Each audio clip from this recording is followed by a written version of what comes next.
How to fix PS5 overheating. Hello everyone, welcome back to our channel. In today's video, I'll guide you on how you can fix if your PS5 is actually overheating quite a bit. So make sure to watch the video till the end. So if your PS5 is actually overheating, it could also be one of the main reasons is because you've been playing a lot of games in the process.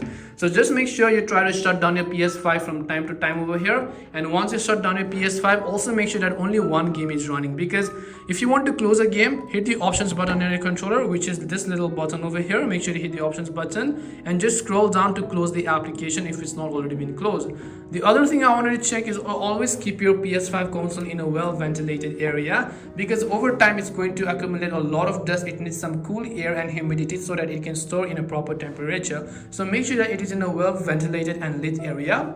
The other reason your PS5 overheats is it's become quite old and it has accumulated a lot of dust around the fans of it, right? So when there is a fan inside of your PS4, of course you know that inside of your PS5 also you have a fan. If there's a lot of dust in that fan, you have to remove them. You can do this process yourself. It's actually quite easy. All you need are a few screws, of course, or if you're not really sure, you can take the help of a professional. They will clean the fan for you and hopefully your PS5 will stop overheating. So hope this video helped you. If you have any questions, feel free to leave them down. Thank you for watching till the end and see you soon in the next video.